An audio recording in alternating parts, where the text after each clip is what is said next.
Hi ladies and gentlemen, this is the video that I talked about in the last video, and I've decided to call it God and Sex. I mean, I might as well just call it what it's going to be about.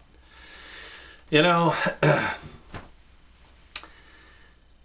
sex between a man and a woman is supposed to be exquisite, binding, and if you really understand how the ancient prophets looked at it, the union of mankind. Let's say that you're a prophet or you're praying and you have this connection to God. They described it as ecstasy. Ecstasy. Which is, by the way, what good sex with someone you love is. It's ecstasy. If it isn't, then there's something wrong. Okay?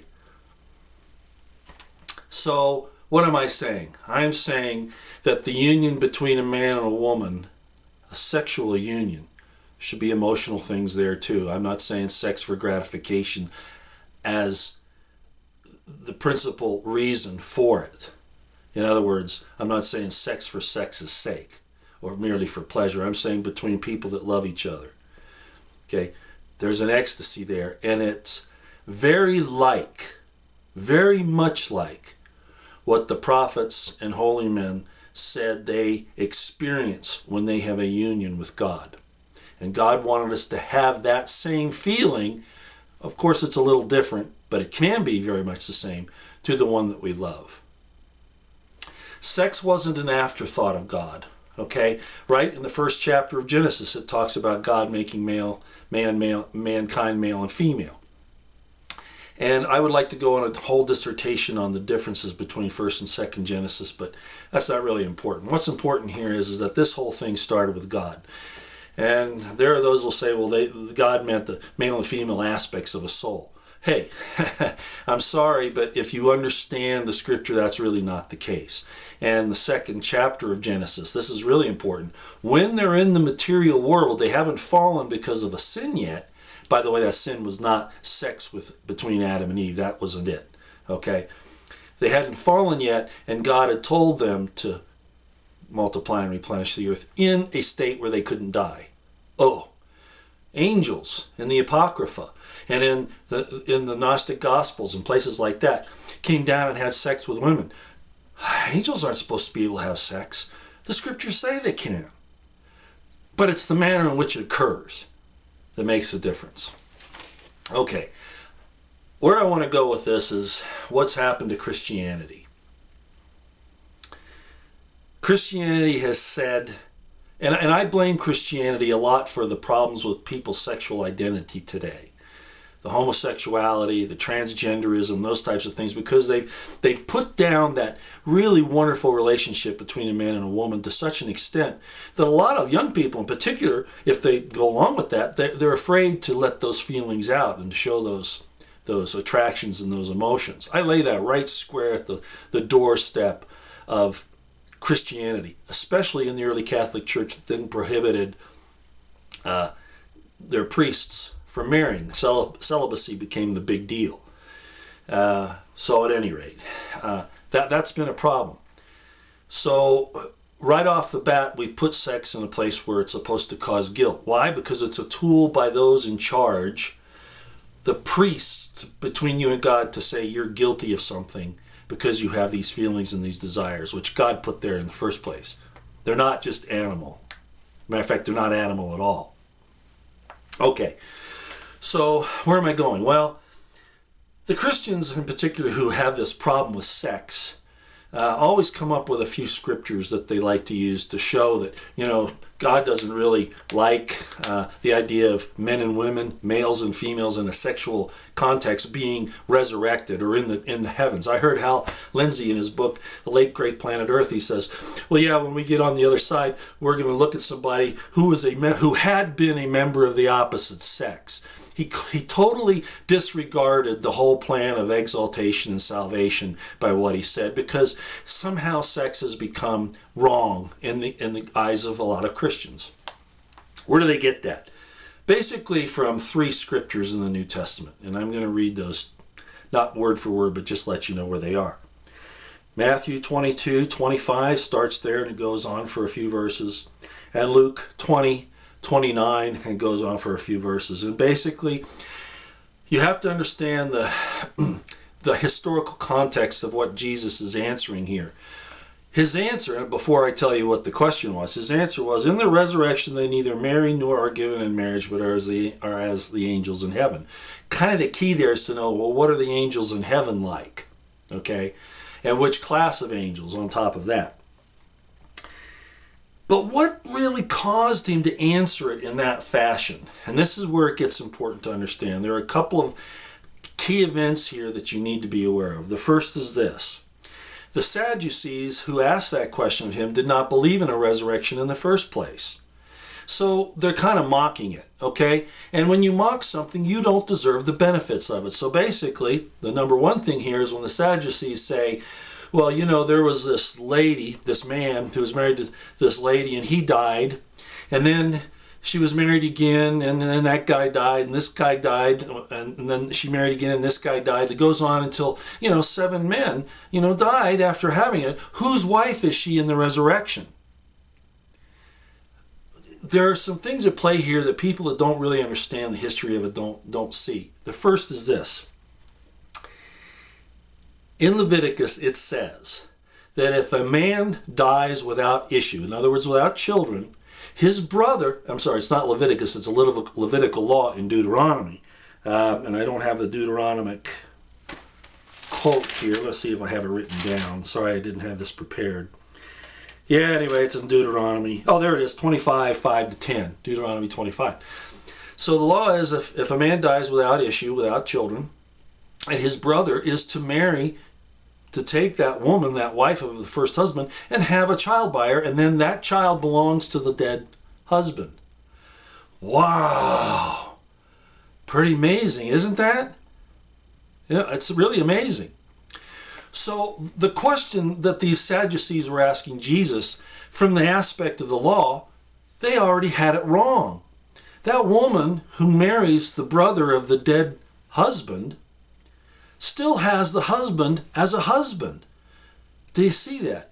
In other words, the procreative part of marrying the brother-in-law was just to make sure that she had a child that could belong to the husband.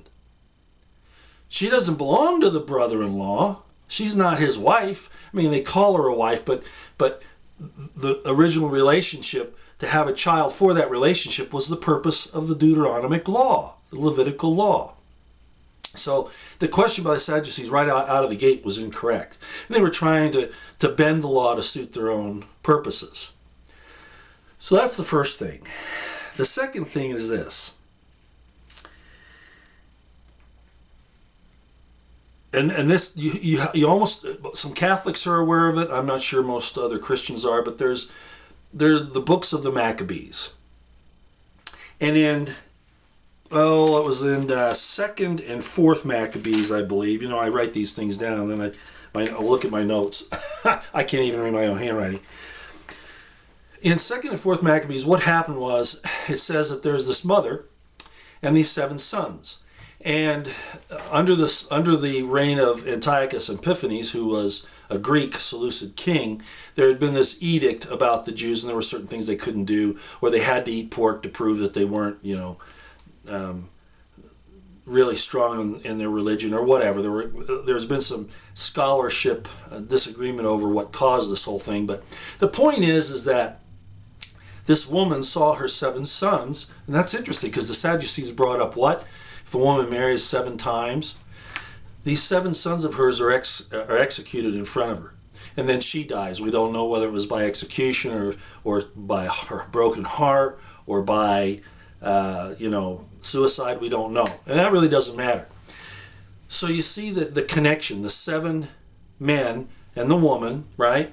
And then in the Sadducean thing with the question to Jesus, the 7 men and the woman. So what the Sadducees were doing was they were mocking the sacrifice that these Maccabean martyrs, they're called, made. And Jesus was well aware of that because the Maccabees were one of the big reasons why millennialism came into existence amongst the Jews. The idea of the messianists, the messianic movement, not millennialists, messianic movements. So what we have here is Jesus being approached by Sadducees who didn't believe in the resurrection. They didn't actually cite the law the way it would work. And then they were insulting these Maccabean martyrs. All of which Jesus answered and said, you don't understand the scriptures or the power of God. And his answer to them was, because you're doing this, first of all, you're not going to receive the benefits of the resurrection because you don't have the desire in your heart for that. What is the answer to it? Where your treasure is, there will your heart be also. So they're not even going to see the benefits of the resurrection, much less get all of them. That's the first thing. The second thing is Jesus is saying that they don't marry in the resurrection. Because why? That's done here and there under some circumstances, but we're not going to go there right now. We're just going to talk about the fact that the Deuteronomic Levitical law is fulfilled by the brother marrying the dead the dead brother's wife, but the child of that relationship still belongs to the first brother, which is the permanent union. Second brother doesn't get to keep her in the resurrection. She returns to her original husband. Okay? That's kind of where all of that comes from. And then finally, there's the quote in Galatians, if I can find this. I wrote it down. Galatians, let's see if I can find it here. 3:25.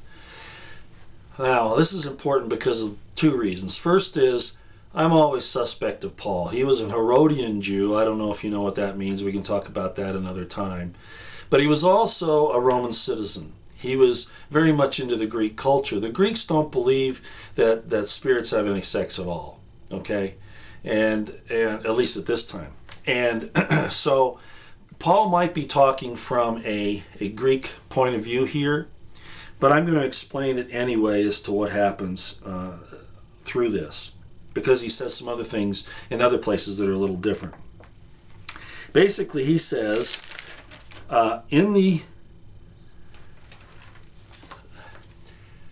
there is no male or female. There is no slave. There is no free. There is no rich man. There is no poor man. All are the same under the law. That's basically what it's saying if you go read that in Galatians 3:25. He's not saying that male and female don't exist in the spirit world, in God's kingdom. What he's saying is that they are treated fairly. See, in those days, a woman didn't have any rights. A slave didn't have any rights. A poor man really didn't have any rights. So they were equating those who were considered not to have rights with those that do, and saying that there's no difference under the law, that they all have rights. They'll all be recognized in the perfect law of liberty. That's what that meant, not meaning that there are no male and female. Because right in the first chapter in Genesis it says, God created man, male and female, in God's image created he them. This is a fast video. It probably doesn't explain things to the depth and breadth that I would like to, but I think it's absolutely important that I do this. I've bantered over this for a long time, whether or not I should do it. But I think it's time, especially in light of all the accusations that have been made and will probably continue to be made against good men like Donald Trump, with men who are attracted to gorgeous, beautiful women. And yes, I will say it, there's nothing wrong with that. And if you're not gorgeous and beautiful, there are things you can do to make yourself more attractive.